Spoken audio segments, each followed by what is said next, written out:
very much. Thank you so much. It's a great honor. It's really great to be home. I have to say, it's great to be with you this morning. And we're not going to run out of topics of things to talk about today, right? I mean, there's so much going on, and I want to thank you first for your support. Ken, I want to thank you for your leadership of our party and having me out today. And what I thought I would do is give you just an overview of what's been taking place in Washington. And as always, I see this really as a conversation. Really, you can think of it as a town hall. In effect, just all of us having breakfast around the kitchen table, talking about the future of our country. I'm just convinced, I think all of us here are, that this is one of the most troubling times in the modern era for our country. And I try to be very careful not to overstate things, to make the point that I truly believe that. I think our fiscal situation is of the highest order, and we'll talk about that a bit. And I want to break this down into kind of what I learned, or what I'm learning about serving in Congress, bring you a quick report on that, and talk about some of the national issues, and then maybe bring it down to the local level and JEFCOM and Carrier and things like that. One of the things I've learned since I've been up there is, this idea of businessman goes to Congress is some procedural matters. One of them is what's referred to as an MTR, motion to recommit. I frankly had no idea what that meant, but it basically is the minority party's last ditch opportunity to be able to kill a bill and just send it essentially into the wasteland, kind of back at the committee that, in effect, really it just kind of goes away. And what you'll see is, from time to time, that the minority party, in this case, in the present situation, the Democrats, will use the motion to recommit to embarrass the majority party, or to get the members of the majority party to vote in a way that is clearly contrary to their own values, and for the purpose of later, possibly, I suppose, of exploiting it in a television ad with something like the camera that's right there. Sadly though, I think both parties have done this, and I'm not proud of that fact as I learned more about it. But if you see a bizarre vote in the Virginia pilot, if you see that it says that Scott Rigell voted this way or that way on a bill, you go, why would he do that? Well, it's because of a motion to recommit. It truly is a procedural vote. The House rules categorize it as such, and I will categorize it as such as well. I mean, it's a procedural vote. We don't even know what they're going to add to the bill. It's called with instructions. It's an MTR with instructions, and we're all on the House floor. A Democrat will rise up and say, I object to the bill, and then we go through this process, and they'll come up with a reason why, and then they'll add kind of the poison pill part of it, and then we'll have to vote on the MTR, the motion to recommit. And if we voted in favor of the MTR, which we're going to do, which pushes it back to the committee, we are simultaneously voting for something that we really don't agree with. And I actually met with some of the folks from the parliamentarian's office to say, is this the best we can do? I just think that from one American to another, I just don't think this is good for America. Let's let each bill stand on its own. And to the extent that our party may have done that, I don't think that was right. But there's more to that. We can go into that more in the question and answer time if you'd like. I could talk about the history of it, why the Republicans did some of that. I think there was some basis for it, just based on how the House is being run, but we won't get too sidetracked on that. Let me talk about briefly what I think was the most defining vote, certainly of my short 9-week service to you and to your families here in the district, was the continuing resolution this past Tuesday. It was not an easy vote to take. I was really giving this a lot of careful thought, really just trying to think through the ramifications of whether I should vote for a 3-week extension of the continuing resolution. And there were two things that affected my thinking on this. First is, serving on the House Armed Services Committee, which is a great privilege. I've met with virtually, well, I think all of our senior leaders. Had Admiral Ruffett, the Chief of Naval Operations, there in my office, just for about 45 minutes, just talking about what these continuing resolutions are doing in terms of hurting our procurement, raising the cost of buying our ships and all the equipment that we need. And to a person, every single leader, military leader, has said that these continuing resolutions are hurting our military in a material way. And so it is not a stretch. In fact, the logic flows that it is the fact that we're operating under these continuing resolutions is actually impairing our ability to defend ourselves. It is now a matter of national security to resolve this. And that's the principal reason that I voted against the measure. The second one is that my confidence, frankly, that the 3 weeks would do anything more than the 2 weeks that we had just approved was close to nil. I saw no reason to believe that the 3 weeks would lead to anything that we could that would be a viable solution. Now I hope that it is, and I'll work with anyone who's willing to do that. What I said to the leadership in conference was this. I said, our calendar reflects our priority. You know the old preacher when they get up and they'll say, okay, you tell me you believe this and you believe that? Here's the test. Let me see your checkbook. Let me see your calendar. I'll tell you what you really believe.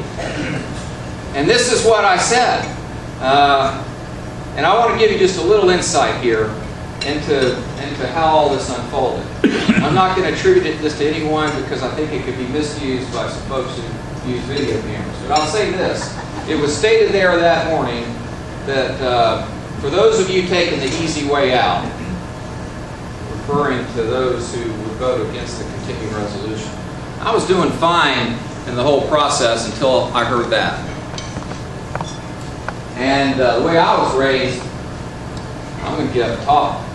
So I picked up that microphone, and 9 people had stood up and said, we're all saying, this is the way we need to vote for the CR, vote for the CR, we all got to stick together, we all got to stick together. And I stood up and I said, I wasn't going to speak until someone said it was the easy way out. Because it's not. I would very much wanted to have supported the leadership on that vote if I could have. And I walked through my logic flow of the fact what I just shared with you. And I said, so this afternoon I'm going to vote against the CR. And one person started to clap out of about 240. I'm telling you, this is exactly how it went down. One person started to clap. He clapped 3 times to stop. And I sat down and quite frankly felt very alone. I didn't know exactly who would vote for what. I didn't know. I don't have enough time to figure out where the vote count is. And walked all the way back to my office and kind of frankly alone. I'm not asking you to feel sorry for me. I'm just describing to you as your servant, as your representative, just how things are going up there. But I'm actually glad that I was kind of prodded into speaking, because I was able to say to everyone in the conference, to my Republican colleagues, and get on record why I was voting the way I was voting. And I think it has to do with this too. There's a foundational principle that is driving me in this whole effort, is that I believe that our country is truly at risk. I think it is of the highest order. I think the threat is imminent or near imminent. I didn't say today, but I'd say maybe phrase it in a near imminent. It's much closer to us than some would believe. And I've heard often, it's our grandchildren. Scott, you're right. No, and I've said this for those of you who follow me on the campaign trail. No, you've got to bring it up, not one generation, but 2. It's not our grandchildren, it's not our children, it's each and every one of us here. You've got the good health to be here this morning. If we don't get this right, it'll rock our world. And now, this is who you hire. This is my core conviction. And this is what guides my decision making. So, that afternoon, and I hope I'm wrong, but I voted no, and I want to share with you, I had no idea what the fallout would be, other than to say that I'm so encouraged by all of you. You just put your arms around me and you said, good job. Maybe not you individually, but so many people from the district. You called the office. You got on our Facebook page. You said nice things. Very supportive. Terry called. I thought, well, I was walking back to my office, frankly, alone. I thought, well, my dog still loves me. I know Terry loves me. And I really didn't know what the fallout would be, but yeah, I've just been affirmed, and I appreciate it. And I believe we have communicated that we need to make a decision now on these matters. And again, with respect to the calendar, what I meant by that is that I shared with leadership that morning that we need to be in session Monday and Tuesday and Wednesday and Thursday and Friday and Saturday, and if necessary, Sunday. We need to be in session 7 days a week. We need to be standing there saying, Mr. President, we are here. Senate Majority Leader, we are here. We are ready. We are ready to meet. We are ready to meet. As important as it is for us to be in district, I truly believe our best time this week would be best suited. We would say, this is a moment of fiscal budgetary crisis. We are in session. We're ready to meet. And that's what I've suggested. And I said that morning to our leadership. Now, that's I think the most critical issue that we've taken. I want to mention a bill that I'm really excited about that was just dropped this week. It's called the Lead by Example Act. I know we have some Marines here this morning, and I'll never forget those 28-year-old drill instructors at Paris Island. There was not one thing that they asked of us that they did not first do themselves. And I've never forgotten that, and it's influenced my leadership in the private sector. And so as I looked at the landscape, I thought, how can we in Congress, in a reasonable way, because if it's too unreasonable, frankly, you won't get it passed, but how could we, in a reasonable way, tie in our performance or lack of performance in Congress with our own compensation? And as I look at the range of benefits that are offered members of Congress, in my view, they're overly generous. And I declined all of those when I went down to the administration part. I declined to participate in all these various programs.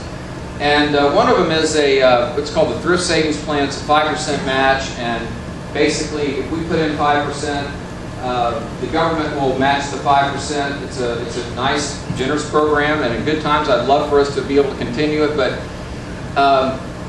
when we are completely out of control debt-wise, and our deficit, it doesn't seem to me reasonable that members of Congress are participating in this. And so I crafted a bill called the Lead by Example Act.